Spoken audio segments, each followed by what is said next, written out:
right, well, I read the book and now I've watched the movie, Cujo by Stephen King. This is the movie adaptation. I think this came out 1983. It stars, well, it's basic plot, everybody knows. Saint Bernard gets rabies, turns into a killing machine.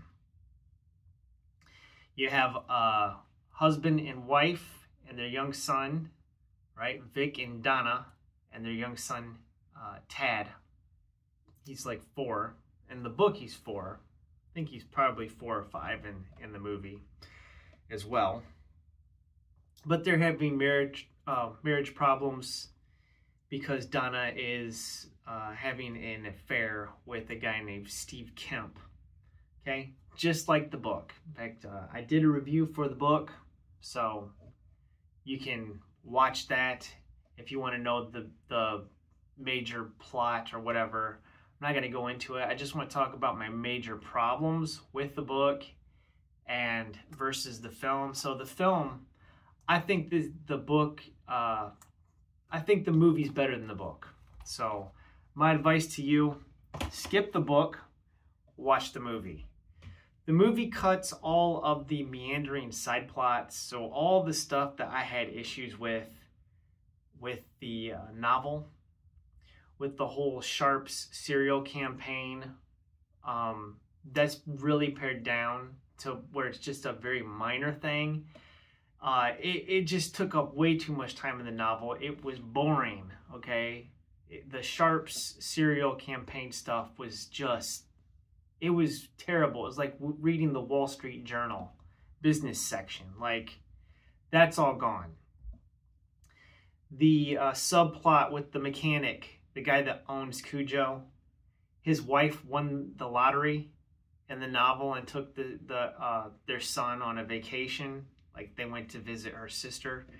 There was a lot of just nonsense wasted on this family on a plot that goes nowhere, okay? Like, it had nothing to do with the overarching story, so that's all eliminated.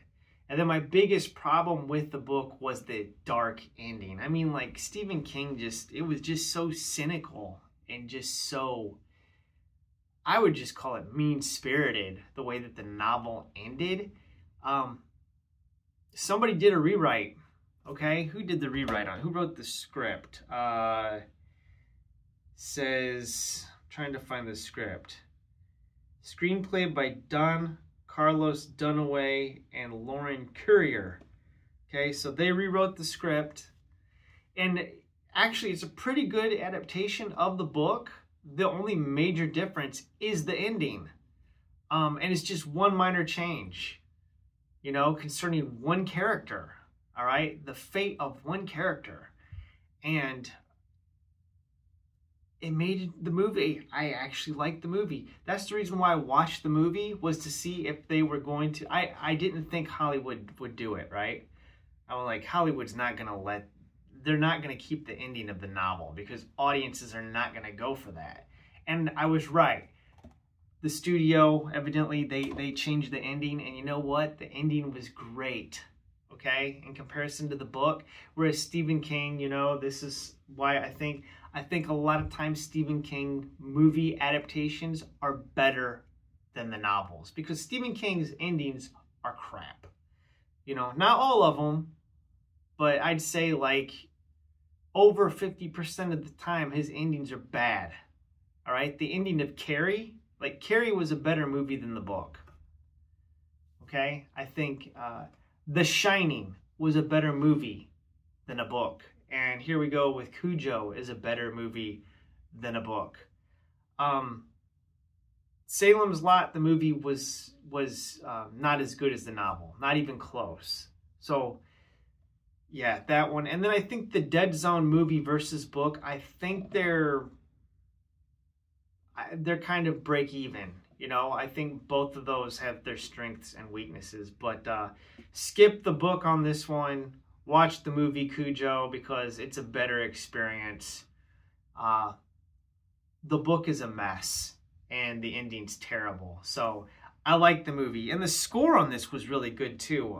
The score was done by Charles Bernstein, who directed this, because I think that I think there was some really interesting, directed by Louis Teague. So, yeah, this was a pretty good horror flick, you know? I mean, for 1983, you know, of course, a lot of modern audiences probably wouldn't like it, but I thought this one was great. That Saint Bernard, man, was definitely it's creepy. This movie, yeah, it had tension. I was like, unlike the novel, the movie really, I don't know.